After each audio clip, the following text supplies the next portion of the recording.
My fellow St. Martiners, residents and visitors of our beautiful island, ladies and gentlemen, good afternoon.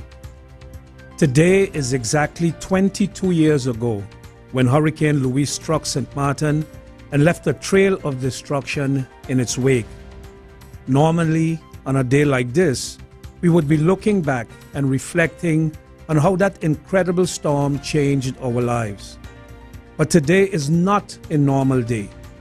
In a matter of hours, we're expecting another monster storm, Hurricane Irma, to come calling. While the lessons we learned from Louise may give us some measure of comfort to face the dangers Irma poses, I want to assure each and every one of you that the most important thing we must safeguard is life itself. By now, you should have completed all the necessary preparations, including taking care of your pets. Irma is a very serious hurricane and by now is a Category 5 storm. All the comparisons with Louise may pale given Irma's current trajectory and the prevailing weather conditions. The true character of a people is revealed in how they face disaster and confront adversity. We have been down this road before and showed the world that we are a resilient people who, despite our differences, come together in moments like this to overcome any challenge that may test our resolve. I call on you today to once more show that what we are made of as a people. We need to look out for our family members, our friends, and our neighbors, not after the passage of the storm, but even before it passes through here. Those of you who think your homes may not be safe enough should immediately seek shelter with family, friends, or neighbors until the storm is over. Invite someone you know who may need a safe place to stay to ride out the storm with you. Now more than ever before, we must show that we are indeed our brothers and our sisters' keepers. This afternoon, we had an Emergency Operations Center EOC meeting, and we have decided on the following. We will open 7 hurricane shelters as of 4 o'clock today. Once again, we will open 4 hurricane shelters as of 4 o'clock today. I know the closure or the opening of the shelters has generated some controversy. However, this is not the time to debate if the decision then was a good one or the decision now is even a better one. We are hours away from a possible direct hit by a very powerful storm. Our focus now should therefore be on staying alive and securing our properties as best as we can. The 7 shelters which will open as of 4 o'clock this afternoon are as follows. In the Phillipsburg area, we have the New Testament Baptist Church. In Middle Region, we have the Sister Marie Laurence Primary School. In Belvedere, the Belvedere Community Center. Dutch Quarter, we have the Dutch Quarter Community Center. In the St. Peter's South Reward area, we have the Rupert I. Maynard Youth Community Center on the St. Peter's Main Road. In Cahill, we have the National Institute for Professional Advancement, so the NEPA school, just next to the Asher Stephen Christian School in the back of the Raoul Illich Sports Complex. And for Simpson Bay, Colby, KB area, we have the Christian Fellowship Church across from Pineapple Pete's up in the hill. So the Christian Fellowship Church. These are the only 7 shelters that will be open this afternoon as of 4 o'clock to allow those persons who are saying we cannot find family or friends to go to. Our home is not in any condition to withstand this Category 5 hurricane, so we will be providing shelters. The Marines will be managing those shelters from 4 o'clock this afternoon until the hurricane passes, and our local staff will take over as soon as the hurricane subsides. The other shelters that have been designated in the other areas, they will, if necessary, open after the hurricane as well. We have another change, and that pertains to the time of the curfew. Originally, we announced that the curfew will kick in at 8 o'clock, but because of the conditions, the intensity of the storm, it is heading now to break all records. It is expected that by the time it reaches our area or beyond, it will be clocking probably 200 miles per hour. Unprecedented. This is not just any storm. So the curfew will now go into effect as of 6 p.m. Today, and it is mandatory to stay indoors until the curfew has been lifted. I cannot stress enough how necessary it is to obey the curfew. It is for your own safety and the safety of others. The curfew will be lifted as soon as conditions permit, that is after the hurricane has passed and the relevant government agencies have completed the damage assessment. The EOC, we will meet again on Thursday morning at 9 a.m. to evaluate the situation and decide on the curfew and the way forward. Nobody, and I repeat, nobody should be on the road during the curfew. I am appealing to all of you not to go out and, conduct disaster tourism, trying to see for yourself what is happening outside, but to obey instructions from the respective government agencies charged with handling the emergency situation. As stated earlier in two of my previous broadcasts, a company of some 100 Dutch Marines have been mobilized and are on the island to assist our police, fire department, ambulance, public works, and other first responders. Government offices have already been closed, schools have been closed and will remain closed until after the hurricane, and we will provide that notice. However, emergency services will continue to operate as normal. Should you require any emergency service during this period, you're advised to call 911, and hopefully this will not be necessary.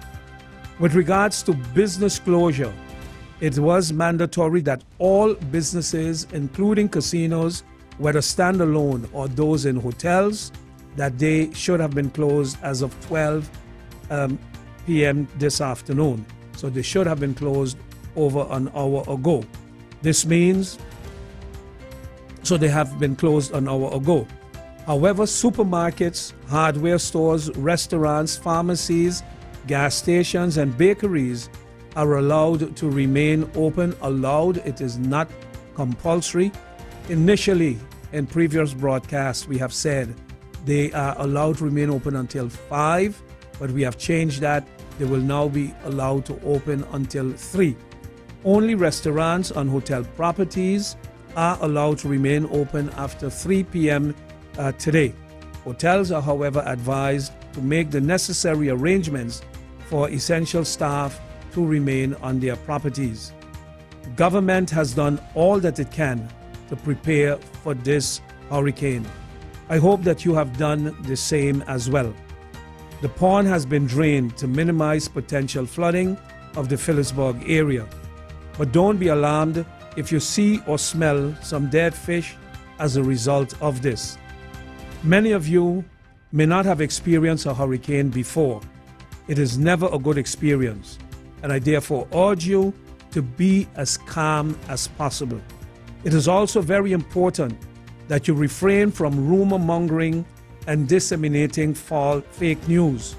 Stay tuned to the radio stations, especially our government radio station 107.9 AF FM for accurate information and official announcements, and of course stay tuned to the other radio stations that are carrying this broadcast as well. Rumors or any other form of misinformation can cause as much damage as a hurricane itself. So please do not share news from unreliable and unofficial sources on social media, no matter how tempting this may be. Fellow St. Martiners, residents and visitors of our beloved island, as we brace ourselves for this powerful hurricane, I join those of you who have begun praying and asking our good Lord to have mercy on our island and deliver us from this imminent danger. I pray that the same God who spoke to the storm to calm it down will do the same to calm down Hurricane Irma. Be strong, be courageous, and above all, be safe. We are in this together. By the grace of God, we shall overcome. As they say, this too shall pass. God be with you. God be with all of us. God be with St. Martin.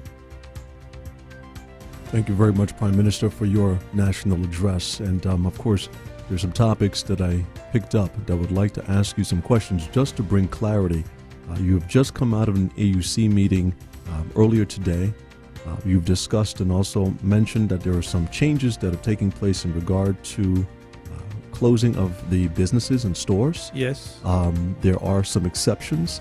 There's also a change in the status of the curfew. There's also a change in the status of shelters. But let's begin first and foremost by looking at the overall discussion coming out of the AUC. Store closures. Are they still expected to close at 5 p.m. and which stores are the ones that are exception to the rule? No, Cedric. We have decided, because of pulling the curfew forward, because of the condition of the storm, we think it is really severe. Not we think, it is. All indications are, as I indicated, it will be, it is a Category 5, and the winds will be clocking now already 175 miles, and we expect it to exceed 200 miles. So we are asking people to observe the curfew and get off the road by 5, 6 o'clock. 6 o'clock the latest. Anybody should be on the road, but the stores should have closed already by 12, and those that we allowed to remain open, bakery, grocery stores, hardware stores, pharmacies, and supermarkets, they can remain, they are not compulsory, they can remain open until 3, but after 3 o'clock, they too should shut down doors, close their doors, and send home their staff. One of the key things that we're seeing with this system gradually as it's making its way here is an increase in storm surge. So that means our coastal areas are in danger. People living on the coast, what should they do? Cedric, that's one of the other things that we want to emphasize. We don't want to scare people. We don't want to, make people panic. But there are all indications that the coastal areas will undergo some possible flooding. That is possible in the cul-de-sac area. That's possible in Cold Bay, Simpson Bay, and in Phillipsburg. People who, like we were discussing in the meeting also today, at a given moment, I would rather be in a home that is, 4 or 5 inches with water in it than to be in a home that has been completely blown away. So those persons who are in the areas that can possibly flood, we are asking those people to take the necessary precautions. If you want to be dry, find a family member to go up, where it is dry. I can understand people saying, I do not want to leave my home. Also, that too is a possibility. But those people who are living in the areas where we know from 22 years ago, the condition of the homes that were totally destroyed and people became homeless, we have been listening. It is not that we have not been listening to the persons who are saying, hey, open up the shelters. But we also wanted to ensure that people would be their brothers and sisters keeper, that we would look out for our family and our friends. So we are telling people right now, if you feel not safe, the shelter is not a hotel room. The shelter will not be providing you with a bed. The shelter will not be providing you with any food stuff. So make sure you pack your bags as you listen to me now. If you want to be in a shelter, we will announce them once again, what those, which those shelters are. 7 shelters have been earmarked to be opened this afternoon at 4 o'clock. We are urging people who need to go to a shelter to take some food stuff with you, take some drinking water with you, take a blanket, a sheet or something that you can spread somewhere to make yourself comfortable, and ride out the storm. Those 7 shelters, Cedric, as I pointed out earlier, they're the New Testament Baptist Church in Phillipsburg, the Sister Marie Laurence Primary School, the Rupert I. Maynard Community Center, the NIPA School in the back of the Raul Ellis Sports Complex in Cahill, the Christian Fellowship Church across from Pineapple Peaks in the hill in Cold Bay, and we also have the Dutch Quarter Community Center and the Belvedere Community Center. These are the shelters that will be opened. They will be manned by the Marines from 4 o'clock this afternoon. Actually, we will have local staff there to help do the intake and help people settle in, but the local staff will take over as soon as the storm subsides. And the other shelters, once the hurricane has passed and people would want to go to other shelters, we have the Milton Peters College in South Reward that will also be available. The St. Maarten Academy in Cul-de-Sac will also be available. The Leonard Connor School in K-Bay will also be available. The Allen C. Hawley Community Center in Simpson Bay will also become available. So those are shelters in addition to the 7 shelters that we have mentioned already. The staff of GEBE is right now providing each of those shelters with a standby generator. We believe electricity will be cut at some point in time. Most of these shelters, I believe all of them, are located, probably with the exception of the one, the church in Cold Bay. All of them, I believe, are located in the Dutch Quarter Community Center. They are not located in areas with underground. Those 2, all the others are, so they will remain hooked up as long as possible. But as soon as we have a total cut of our electricity, all the shelters will be provided with standby generators, which is courtesy of GBE.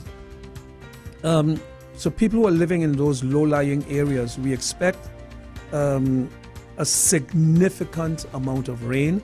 And initially, we were hoping the storm would bear north of St. Maarten, but it is coming. So far, it looks like it will be between 5 to 10 miles. The eye will be just 5 to 10 miles away.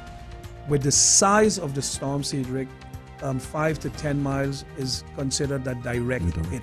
So we can expect those of us who have been around 22 years ago, we can expect a repeat of Hurricane Louis. So this is not a hurricane to be taken lightly. This is not a hurricane to be taken lightly. As of 11 a.m. this morning, it was clocking at 180 miles, and we expect that it will grow in intensity to be over 200 miles an hour. So the curfew in effect at 6 and not 8 o'clock, and the shelters will open at 4 o'clock this afternoon.